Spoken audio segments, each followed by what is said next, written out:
the most important group is that middle layer of operational leaders, Yeah. because that group of operational leaders are the people that are doing the work every single day. Customer experience wisdom, a dash of travel talk. We've been cleared for takeoff. The best meals are served outside and require a passport. Welcome back, CX Passport travelers. Today, we get the chance to talk with Karyn Furstman. Karyn's got those experience chops built over 30 years with major brands like Safeco Insurance, JP Morgan Chase, and Bank of America, driving impactful CX strategies along the way. There's a kindred spirit between Karyn and me. Not only did we both work at WAMU, Washington Mutual, back in the day, there is a shared love of process and execution, which are my magic words, possibly my business love language, perhaps. Well, now as the founder and CEO of CustomersFurst, Karyn focuses on building CX roadmaps, developing high-performing teams, and delivering measurable results. Her approach is all about breaking down barriers and creating meaningful connections with customers. I mentioned that WAMU connection. Karyn spends most of her time in that glorious Seattle area in the Pacific Northwest. Beautiful country up there and fantastic food. You know how much I love those two factors. I bet some of that sneaks in today's episode. Karyn, welcome to CX Passport. Thank you, Rick. It's great to be here and great to talk again in another kindred spirit on a lot of the things that we're going to chat about today. I've, as you had said before we hit record, didn't we talk like 9 months ago first? It may not have been that long, but this has been a long time coming. And so I've got a lot of excitement and eagerness to get into this. So I mentioned you and I share this heart for process. I joke that I've got a Six Sigma black belt and I actually earned it at Washington Mutual, and it's gone a bit gray from lack of use. You bring your lean, your process experience into your customer experience work. Why should companies be thinking with that lean mindset when they consider their experience design? Yeah, it's a great question. And actually, I as well am a black belt and lean certified. I at B of A is where I got the Six Sigma. Right. But actually got lean certified when I was in the insurance business with Safeco Insurance, Liberty Mutual. Okay. And I think that in both cases, but particularly in lean, what lean is kind of core foundational element is designing things that the customer would pay for. And so as I got to know that world, and as I had built really a CX transformation and roadmap with the Safeco insurance organization over a number of years. And then we brought in the lean disciplines on top. It was almost music to my ears because it was truly building what we had designed over the last few years and embedding it into the operations of the organization. And so I think that it ultimately what it does at the end of the day is it takes CX and move it from what sometimes can be perceived and organizations can perceive it as an initiative or project and make it truly a way of working in the organization, which doesn't happen overnight, but I really, really am a huge proponent of some of those concepts that actually get embedded into the organization to drive truly a better customer experience. Oh my gosh, you can tell I'm stuttering over my words because there's so much that you said there that got me all wound up. This idea of truly drive results and moving that actual thing forward. What is it that's particularly unique about lean that really drives that into that customer experience world? What's the kind of that tasty bit that says, all right, this is why we're actually able to get results out of customer experience because of a lean mindset? Yeah, a couple things I would say. It is the fact that you are building processes, again, that the customer would pay for. And truly, the customer is helping you design what you are building. So that's number one in terms of really bringing in and making decisions and building products and services against truly what the customer would pay for. And there's methodologies underneath it that let you do that. The other thing that I would say is and this was really, really very powerful, is there's a method and a way that brings executive leaders into the process to walk the walk and not just talk the talk. So you think about things like in the lean language, go and sees. You're going to see the various sites and call centers and sales parts of the organization, but there's actual processes and flows that they have to follow. So it was wonderful to give them those tools. So I think it works both from the executive level all the way down to the frontline parts of the organization, as well as the back office, with a set of tools that truly drive that customer focus into the process. Oh, I like that. And that theme of would the customer pay for it? I remember that fondly from those days, and that absolutely fits of, hey, look, if the experience isn't something they pay for, then aren't we kind of wasting our time here? And that makes a lot of sense. You mentioned also that idea of it helps kind of bring that leadership level into view, leadership, and brings them into that exposure, into that. In that kind of same vein, if customer experience isn't its own C-level discipline at a company, and that sometimes we see our C-level, sometimes we don't. I'm more inclined to see customer experience housed inside of operations. Longtime listeners, viewers know that's my bias, is that project management, process improvement background. Yet more companies, I feel like I see it more often in marketing than operations. Why are companies choosing the marketing path, and how would you design things? Yeah. If I could count the times that I've had this conversation, I get asked, it's probably one of the most frequent questions I get asked is, where should customer experience fit? And my first answer that I would say is that, honestly, there's no right or wrong answer, and it has to depend on the culture of the company and kind of where the power, if you will, or the power core of where like a lot of decisions potentially get made. I am a huge proponent, however, of it being in operations, which probably is no surprise to you based on what we're talking about. Kindred spirit. Yes, I was fortunate enough in the multiple times that I led customer experience transformations. I was fortunate enough to report to the COO, so I had a seat at the executive table and in the operations. I have recently seen more organizations that are putting the role into marketing. And I think it just you need to figure out a way to make it work. My biggest caution is make sure that the organization understands that it's not a marketing project and it is different than marketing. And so really being clear about what it is and what it isn't, I think is important, because again, if I had my druthers, I would absolutely argue for operations. But you need to really understand where the organization is. And if that decision is made, you as a CX leader have to work within that, but make sure that it becomes built into the DNA and the fabric of the organization, which is a little harder sometimes, but it can be done for sure. Hey there, CX Passport travelers. I want to let you know about CX Passport Live. CX Passport Live helps brands amplify their event's impact with the power of live, in-person podcasting. Brands partner with CX Passport Live at their on-site event to help excite attendees, reward high-value customers, and convert potential customers. Bring a new level of energy and excitement to your event and amplify your brand's impact with CX Passport Live. Learn more at cxpassportlive.com. Now, back to the show. I want to come back to that. There's a theme that you've said that I want to get to first, and you mentioned in slightly different ways, but this idea of make sure the organization doesn't see it as an initiative and as a marketing initiative, or even at the beginning, you were saying just customer experience is this kind of project to be done.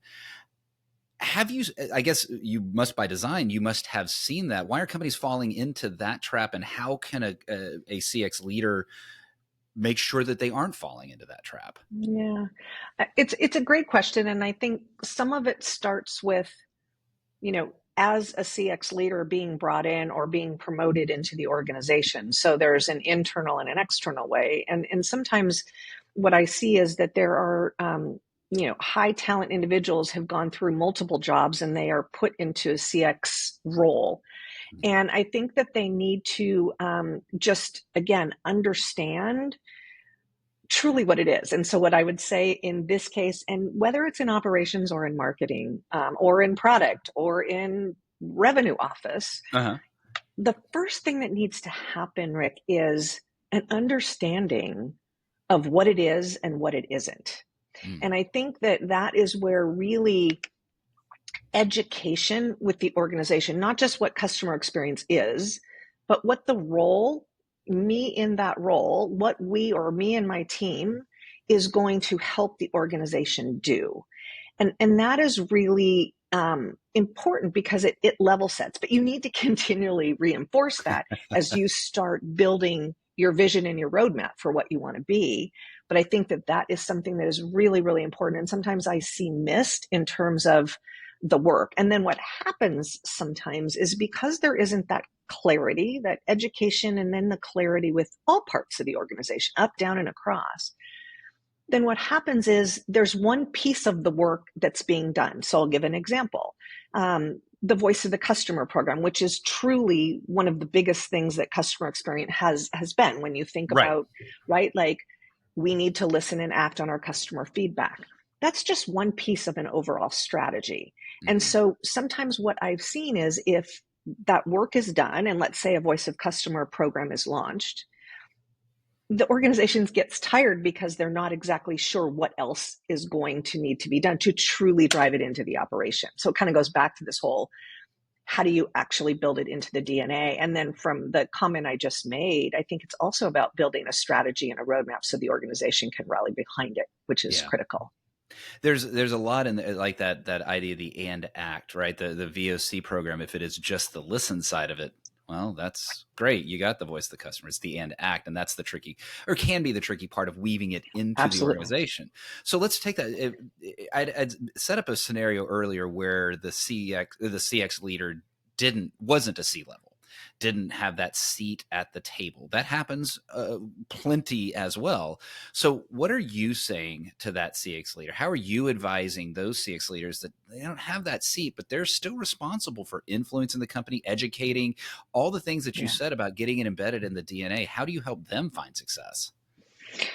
Yeah, it's a great question. And it is, I think I'd start with understanding, again, where that CX individual reports. And so the leader of the CX director or what have you has to be also part of the solution. So in the example of marketing, right?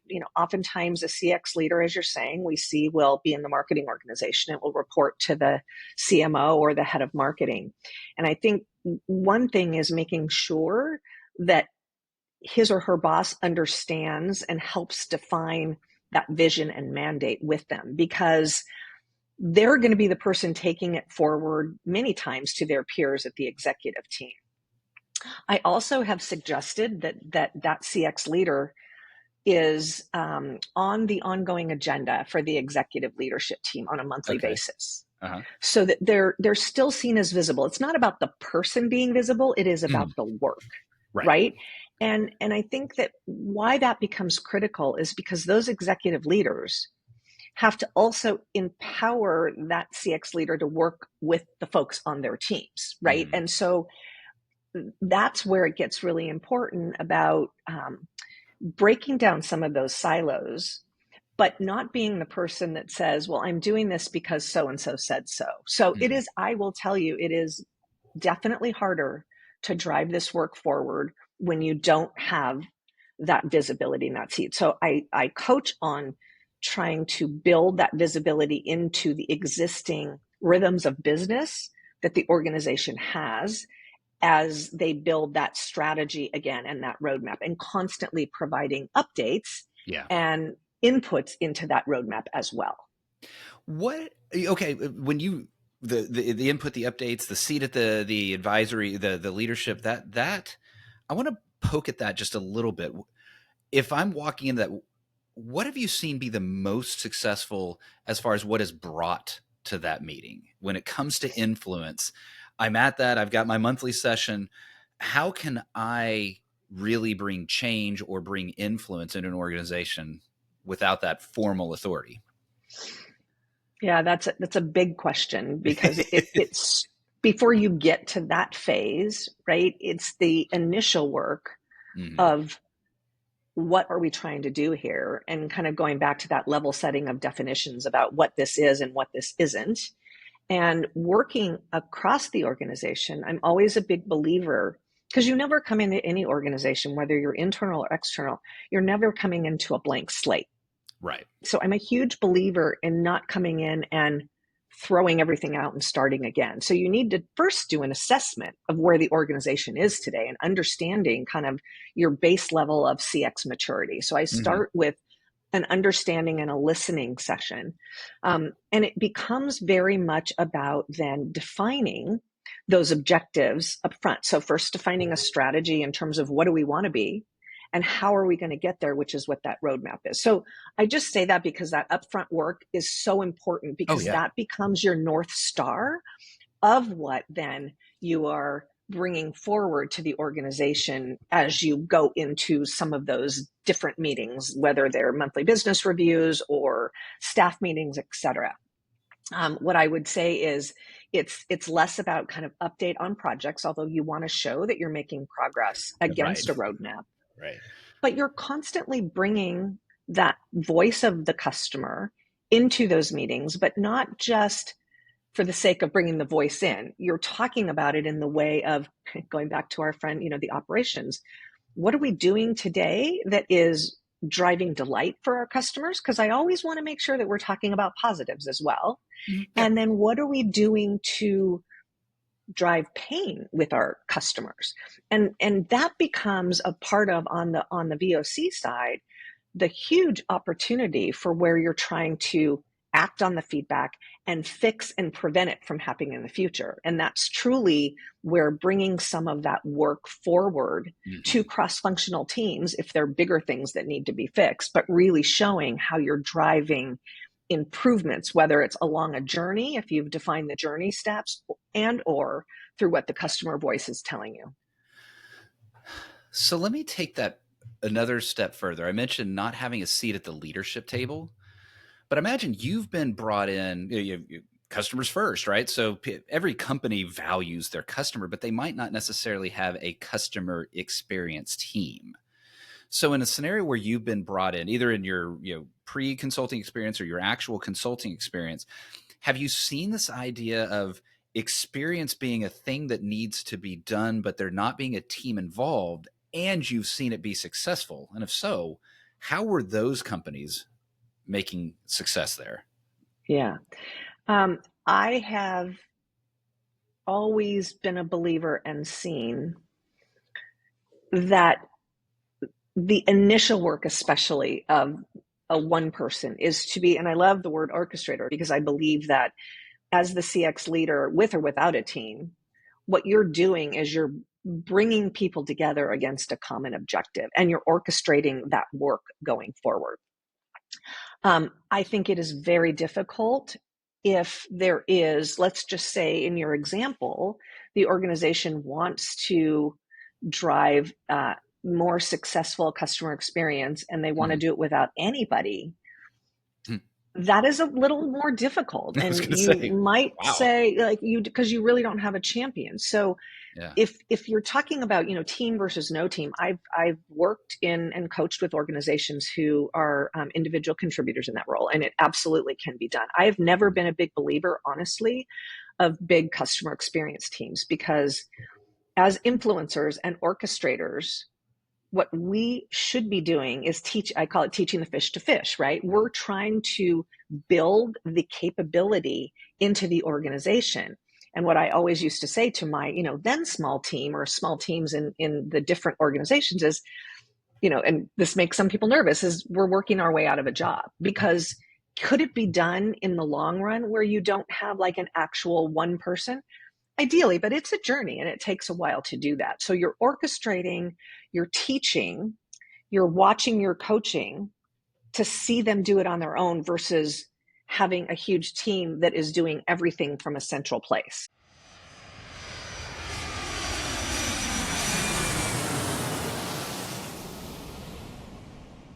Karyn, wow, that's some powerful words there. The idea of there's not a lot of folks that would advocate, hey, I don't really like the big teams. I want the small, and I definitely see the logic in what you're describing.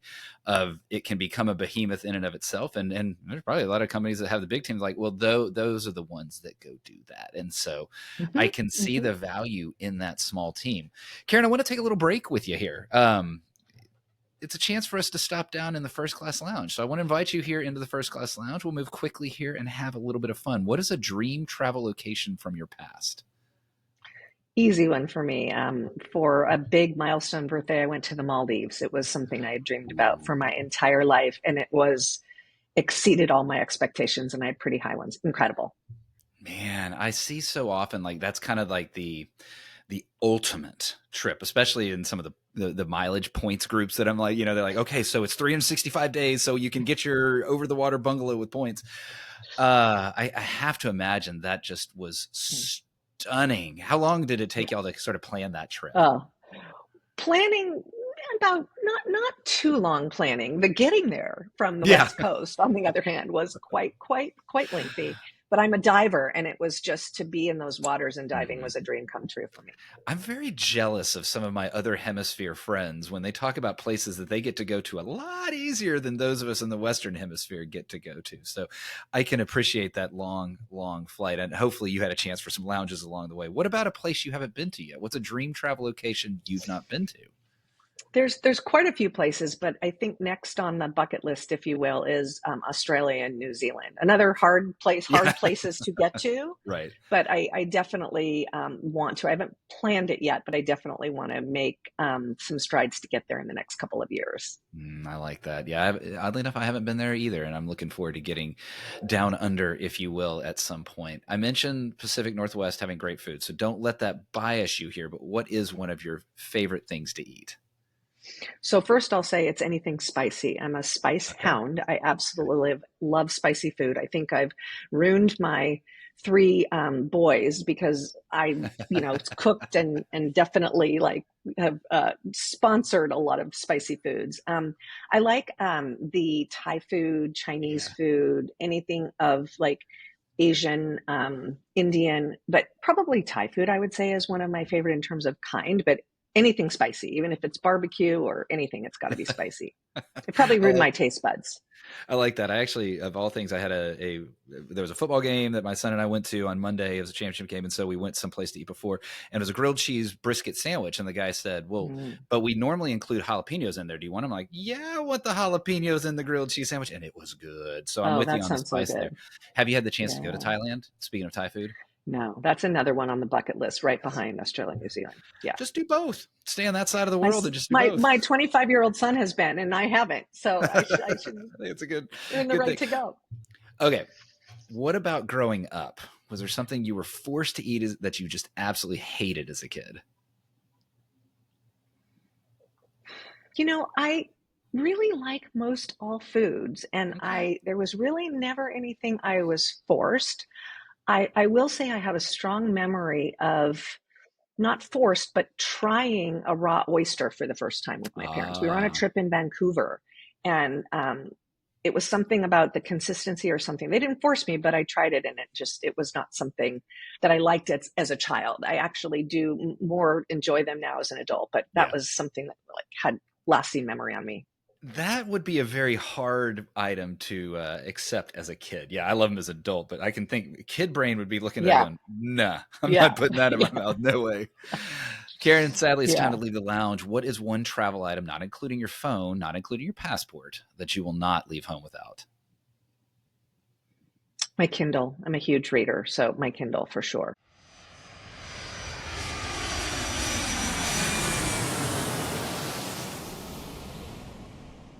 Karyn, got to have something to keep you entertained on that long flight to Australia. So I can see how the Kindle made that list. That makes a lot of sense to me. I want to get really tactical here. You were a customer experience leader, and you were a customer experience leader at some significant brands in that corporate world. What elements did you find just particularly vital to your success in those roles? How did you create real results and real influence? Another great question. First and foremost, it was really important to tie the work we were doing not just to loyalty results like an NPS or a CSAT score.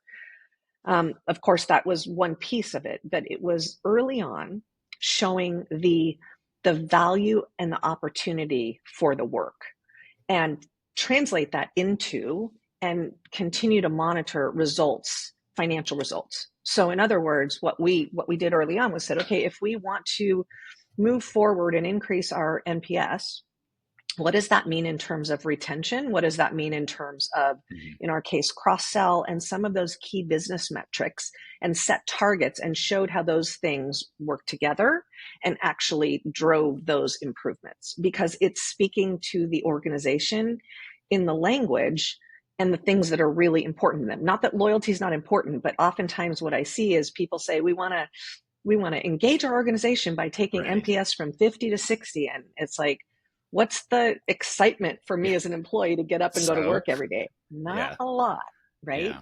So I think that is one. I think the other was, one of the others was, I alluded to it before, but it was to really kind of get the organization on all levels involved in the work. Whether I was an executive leader, like a chief product officer, who we had become one of the sponsors of one of our key journeys, the renewal journey in insurance, but to have them understand and make it real for them. So at the executive level, at the frontline level, of course, they're seeing it every day. They're dealing with the customer happiness and pain points every single day. So like how to make it real for them. Mhm. But probably the most important group is that middle layer of operational leaders, and kind of goes back to our process discussion, Yeah. because that group of operational leaders are the people that are doing the work every single day. So it's really important to engage all three of those kind of layers, if you will, cross-functionally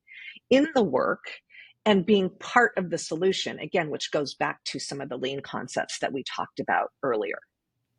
Gotta hit all of that. That idea of making I really like that focus on that middle layer, and there's an element of frontline in that as well when you talk about actually doing the work, because it's one thing to have a journey map crafted somewhere off in a conference room. It's another thing to see it executed on the front lines like that.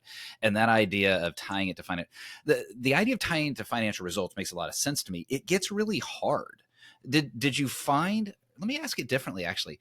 How did you approach discovering the tie between a customer experience improvement, a customer experience measure, and something that the CFO would care about?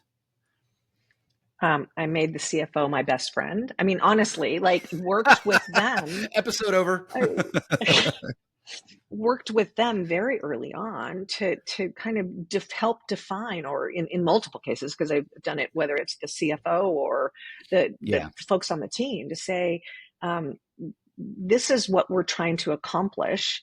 What are the business metrics that are most closely tied? And, in insurance, and even in banking to that degree, there you've got, your retention efforts that Mhm. are really important, and kind of that core concept around, acquiring a new customer is way more expensive than keeping one. And then you want to keep them and grow them. So really talking about it and working in the language they understand. So working with them together around saying, this is what we aspire to do, and making them also, whether it was product officer or financial officer, making them part of the work. I think, as I mentioned, on one of the renewal experiences that was huge, right? Like the renewal journey in and of itself, if you think about insurance, is huge.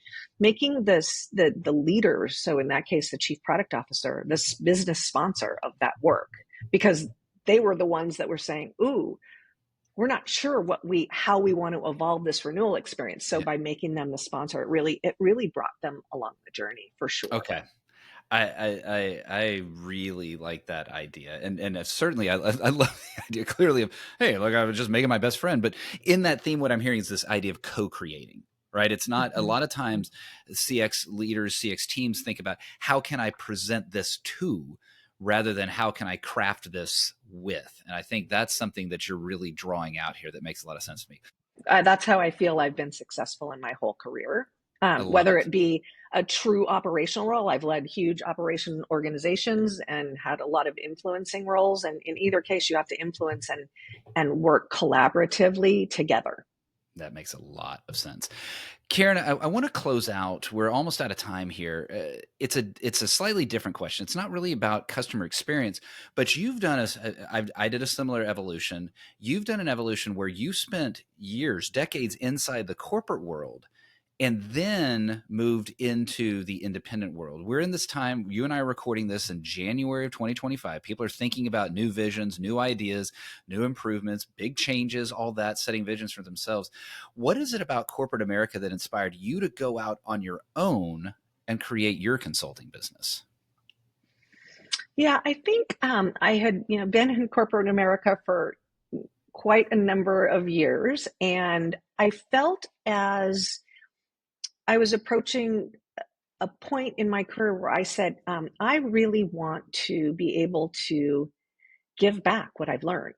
The things that I've done that I feel are successes, the things that were challenging, kind of the scars on my back. And I want to work with people, new leaders, whether they're new coming up in their career or they're established leaders who are taking on additional responsibility, whether it be CX or customer experience and employee experience, and be able to work with them and coach them to build successful organizations to drive kind of CX into the organization, but make it part of the business fabric. And as we talked about, and truly bringing some of those lean concepts and helping them with their even continuous improvement efforts. So I feel like between my operations and lean experience as well as customer experience, it's a great combination to make it real for those leaders that I'm working with and coaching to be successful in not just their role, but to help make their organization successful and to make their own personal career rewarding. Because I've found a career when I kind of got into customer experience by happenstance about 25, 30 years ago, I found a career that's my passion career. And so I'm very, very excited always to work with people to build their capabilities in that sense. That's awesome. We're going to leave it right there, Karyn. I love ending right there. Karyn, if folks wanted to get to know a little bit more about you, about CustomersFurst, just your approach to customer experience, hey, talk process shop, or even, hey, what's the best restaurant in Seattle? What's the best way for them to get in touch with you? I have CustomersFurst website. It's CustomersFurst, F-U-R-S-T, which is a play on my last name, just FYI. And it's Karyn at CustomersFurst.com. And feel free to reach out to me at any time. I'm on LinkedIn, both personally as well as my business. And Awesome. My website is there as well. So would love to chat more with folks. As you can tell, I have a true passion for this work. So thanks for having me today. Yeah, no, I loved having you on the show. I will get listeners, viewers, scroll down, click the link. Don't even hit pause. You can just click that link. You're taken to Karyn's LinkedIn profile or to CustomerFurst's website. Karyn, certainly I was looking forward to a conversation with a fellow process and operations enthusiast. I also appreciated going further into those spaces around influence and the real tactical elements of how you as a leader really drove actual, honest to God, tangible results. This has been an absolute delight for me. Karyn, thank you for being on CX Passport. Thanks, Rick. What a delight.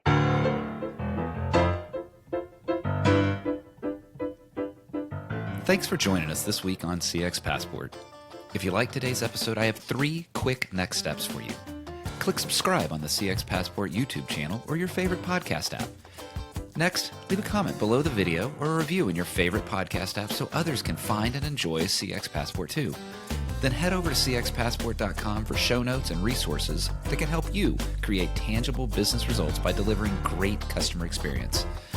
Until next time, I'm Rick Denton, and I believe the best meals are served outside and require a passport.